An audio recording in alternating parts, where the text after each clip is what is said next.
Hi everyone, welcome to class. All right, so let's get into it. A few news items here. The first one is that we have a date now for our midterm test. This will be Friday, June 19th, and it'll be during the 2 hours of class time that we have that day. Now the format of the test is basically going to be two parts. There's going to be a multiple choice section, probably be 20 questions for about 20 marks. And then there's going to be a query section as well.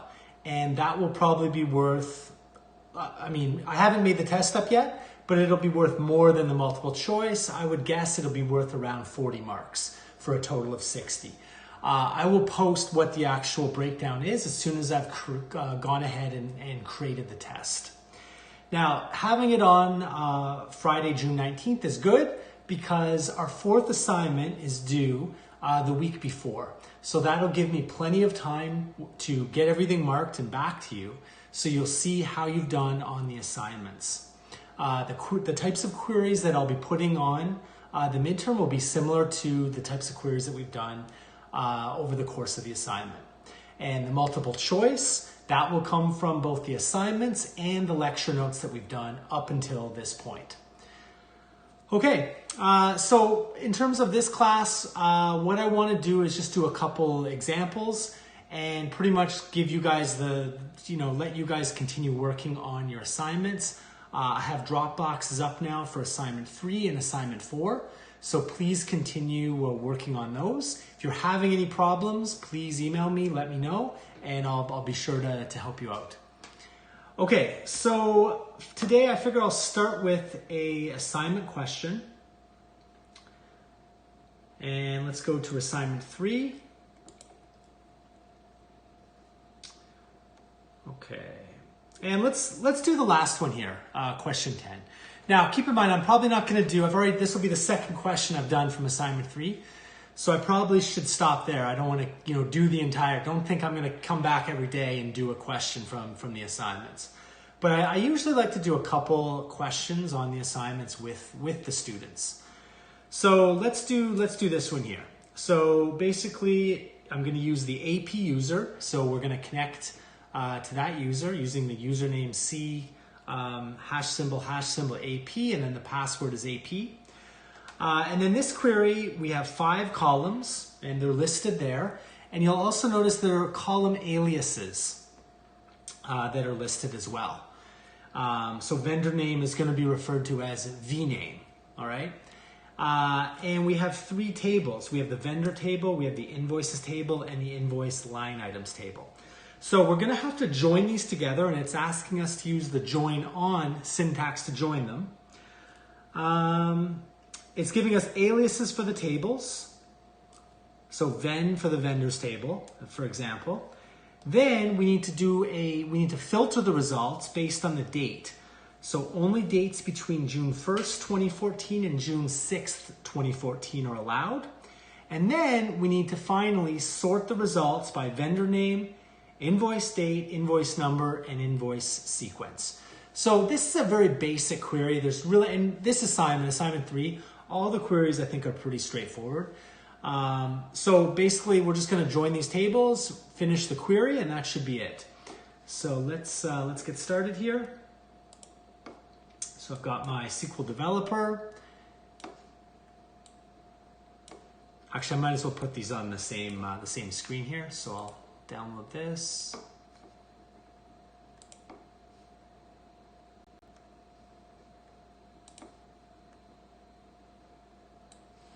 Okay, bring this over.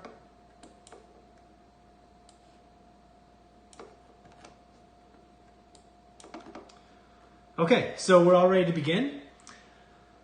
All right. So the first thing that I'm going to do is I'm going to connect to the AP user. Okay, there we go. Because these tables belong to the AP user, if I didn't do this connect, then in front of every table name, I would have to go C hash symbol AP dot and the name of the table. So that's just a lot of extra typing that I don't want to do.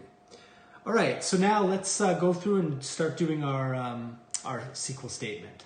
So it's going to be select, And sometimes I like to put the tables first. So from vendors, and I'm calling it VEN. And I'm joining this with the table, the next table in line is invoices. And that has an alias of INV. And I'm joining them on. And I've used these tables before, so I'm pretty sure it's going to be the invoice. No, it's going to be the vendor ID. So when I look at these tables, I notice that there is a vendor ID for vendors. And for invoices, there is also a vendor ID. So that is the common column that I'm going to join the tables together with. Okay. So I say ven dot vendor ID equals inv dot vendor ID. Okay. Running a little bit low on room here. All right, and then the last table I need to join is going to be the invoice line items. So now I say join invoice line items, and the alias is LI. And I'm joining this on, and this is going to be invoice ID. So inv.invoice ID equals li.invoice ID. Okay, so I've got that specified, and now I just need to put in the actual columns. So the first column is going to be vendor, I need the table alias first, so ven.vendor ID. As, I'm using as because I'm going to give it an alias, and it's v name. Okay, and the next one I want is going to be inv dot invoice date as inv date, and after that I want the invoice number, so inv dot invoice number as inv underscore number. And then after that, I want the invoice sequence. So that is inv dot invoice sequence as inv underscore L sequence is what they want. And I have one more now, and I'm going to specify inv dot line item amount as INVL amount. Okay, so everything, as long as I didn't make any typos, I'll put a semicolon at the end here. When I run this script, I should get some good results, but of course I do not have good results. So, okay, we have inv.lineItemAmount. Okay, so let's look. Okay, so that's INV is wrong. That's the problem. So this should be list item li.lineItemAmount. Same with this one here. Okay, the line items have a sequence in the invoice. All right, I think that's it. Let's try running it again. No.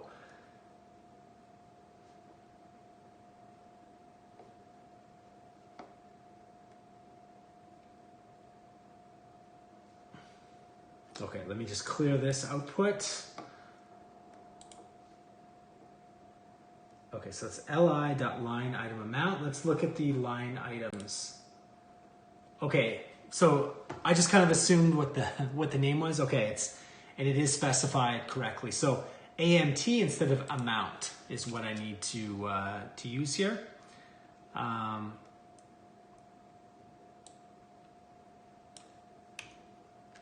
Okay, there we go. So let's try running this. There we go. So we end up with 118 rows, and we can see that we have the correct column aliases. So the ones that are like vname, inv date, inv number, invl sequence, invl amount. So the next part is to put in the condition for the dates, okay? So this is one thing to make sure you're comfortable with using dates, because definitely on the midterm, there'll be some questions where you're gonna have to do this filter by dates. One thing that I was looking at is, I just did a quick search here because there's a variable called NLS_date format. And this basically represents the format that Oracle expects us to enter our dates in. And so a quick tip when you guys are preparing to do your exams, this is a command you're probably going to want to be aware of. Okay, so here's a link I found that I think might be pretty useful. So I'm just going to take this and I'm going to place it on our D2L.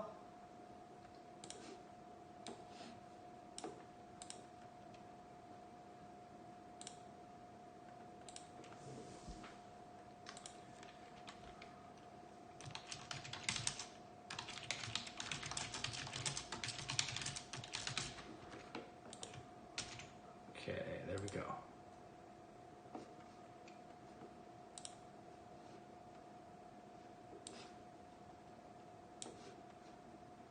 Okay, so what this basically taught, and this came up in a previous lecture, but basically the date NLS date format is going to tell us how Oracle is expecting us to enter the date when we do our query.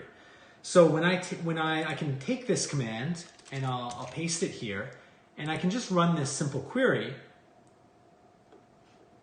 One second, I'll try that again. Okay, and we can see here the date format is 2 digits to represent the day, 2 to represent the month, and 2 to represent the year. Okay, now one thing that comes up here, we see that the year is represented by RR. So one thing that we should probably take a bit of note of is, what is the difference between RR versus YY in terms of the date mask? So, okay, so I've got this is something good you can search for on Stack Overflow, but basically if you use YY, that's going to allow you to use 2 digits of a year. The other digits are automatically assigned to the current century. So in other words, no matter what numbers I use, it's going to assume the current century. So it'll be 20, and then could be 2020, it could be 2081, etc. Okay. However, if you use RR, it's going to round the numbers. So basically, if it is a value greater than 50, it's going to assume it was in the previous century. And if it's a value less than 50, it's going to use the current century, I think. Okay, I probably need to read up on that, but that's just something to be aware of. If you're having problems with the dates, you can always change the format. So let's just see how we could potentially do that. We know that in Developer right now, that's our date format. Now, in one of the scripts that we had a while back, this is posted on D2L. This is the bookstore database script. You'll notice we have this command here where we can go alter session and we can provide a different date format. So in this case, I could run this command to alter the dates command. And I could change this if I wanted to be year, to be four values for the year. That way I explicitly place them in and I don't have to worry about any rounding problems. And then, so we'll do this and we'll run the script. And you can see now that the date is the format that we specified, okay? So what I recommend you guys do is you can take a look at the link I posted. And this also gives some instructions on how you can go into your SQL developer and change the default date to one that you're comfortable with. Because obviously when we come to the exam, I'm gonna have a question there. It's like, basically we want only invoices after this date, and I'll give you the date, but it won't necessarily be in a string that you can pump directly into Oracle. So you'll need to know what your default date value is in Oracle to be able to make that work. Okay, so back to this here. I'm gonna put in, I'll just put this at the top of my script, and I don't need the select statement anymore. So now we're gonna do our where clause. So where, I'm gonna say inv dot invoice date, and I want it to be between, and so the date format is gonna be day. So it's the 1st of June, and that's 2014. And the end date is going to be the 6th of June, 2014. Okay, let's try running this. Okay, and there we go. We have 17 rows now, and we can quickly see that the dates are within that correct range that we want. All right, so looking at the query, the last thing we need to do is we need to apply a sort to the result set. And we want to sort by a whole bunch of things. So vendor name, then invoice date, invoice number, then invoice sequence. So this is really easy. We just use the order by command. And let me just get this here so I can look at it. Okay, so, okay. The first one is going to be, so ven.vendor name, and after that we want inv.invoice date, and then inv.invoice number, and then the invoice sequence, which is part of the line items.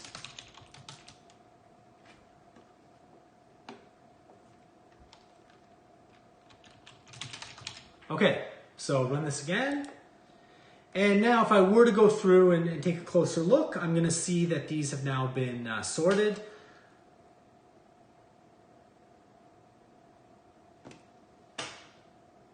Okay, one problem, my query, it should be vendor name, not vendor ID. So let's go back to that. Okay, let's try this again. Okay. So we can see here, first off, the vendor names they're in alphabetical order. And then we can also see that the invoice date has also been sorted. So within this cardinal business media vendor, we can see, well, in that case, the invoices are on the same date. So after that, it's sorted by the invoice number, and we can see that those are now in order. So 133560 comes before 134116. And let's find another example here where we have Pacific Bell, and you can see here that their invoice dates are in sorted order from the earliest date to the latest date. Okay, so this question is taken care of. All right, so let's do one more question. So for this one, we'll do one from assignment 4. So here we have a bunch of our script files, and then we also have the actual instructions. So we'll pick one of the queries.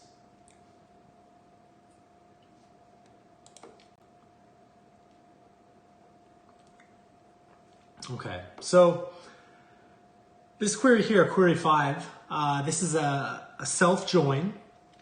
So pretty simple query. There's just a few columns, a little bit of formatting. So this should be a pretty simple one for us to do today. All right. Now, because with assignment 4, we notice that we have these script files, and script file part, this one, lab 3 part B, that corresponds to question 5. So we need to download this.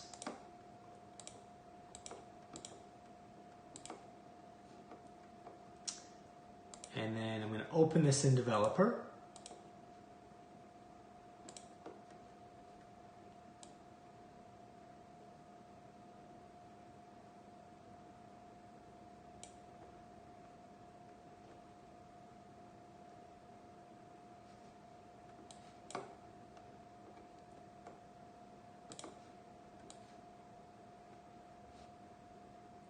Okay, I'll try this again. Open this in developer.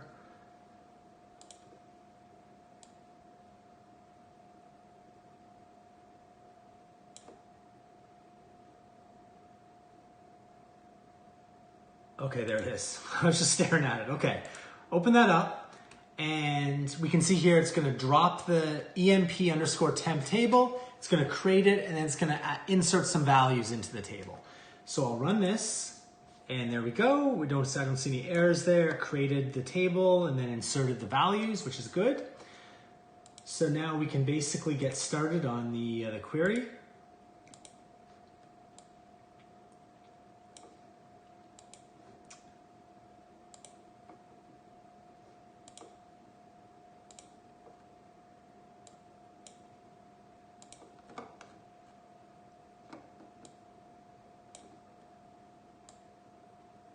Okay.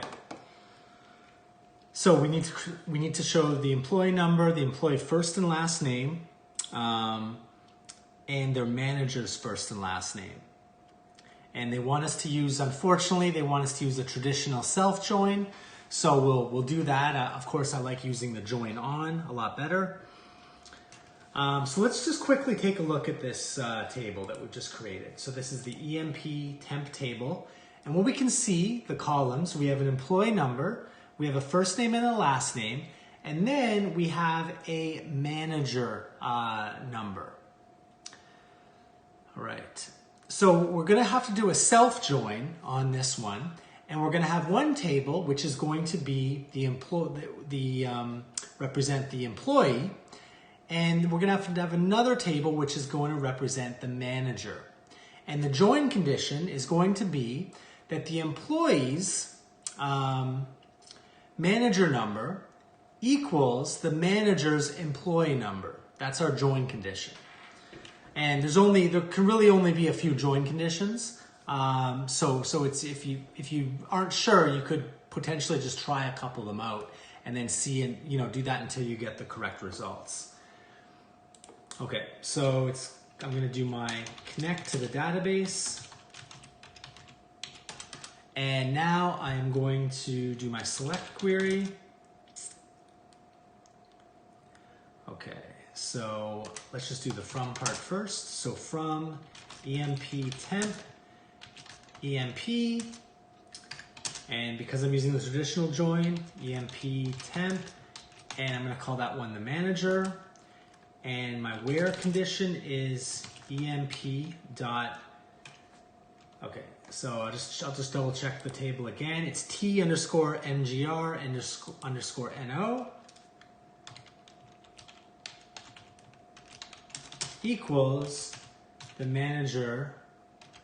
That's going to be T.emp_no. Double check that. Yep. Okay, so there's my where condition. And now I just need to show the employee number. So emp.T.emp_no. And I need to have an alias as employee number. And I now need to have the concatenated employee name. So that is going to be emp.T_empf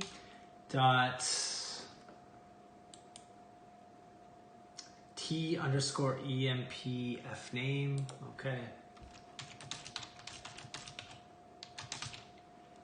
And I need to concatenate that. So I'm using the concatenate operator. I'm going to put a blank character between them. And it's going to be emp.T_empl name. And the alias is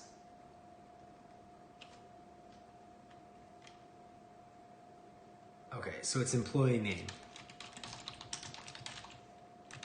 And this one's wrong. That should be employee NO.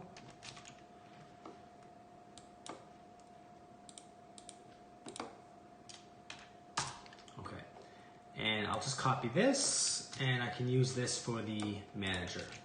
So instead of EMP, it's going to be MGR.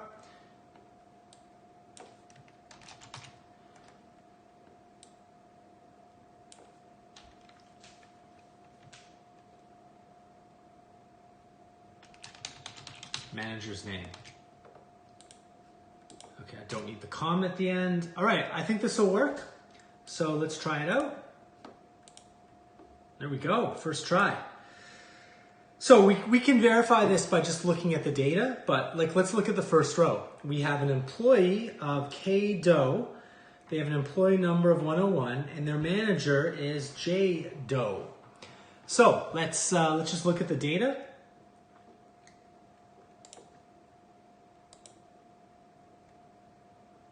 So K Doe right here, we can see their employee 101 and their manager number is 100, which is J Doe. So in other words, we've just verified that that is correct, that for K Doe, the manager's name is J Doe. So by looking at the actual data, we can verify that our join condition was the correct one, because that's really the only, sort of challenging part of this question. Okay, so I'm gonna wrap things up here. Make sure you guys are working on the assignment. Don't leave it to the last minute. If you're doing a query and you get stuck, email me, and I'd be happy to help you out. And keep your eyes open. I'll be posting some more information and some review exercises for the midterm. I'm trying to make the midterm fair, but also I prefer simple, straightforward tests. So I'll certainly make sure that I give you guys a thorough review and we'll go through some review questions. But as well, the assignment for the query part of the midterm, this is going to be the best practice possible, is to be doing these assignment questions. Okay, so that's going to be it. I will talk to you guys later. Have a great day.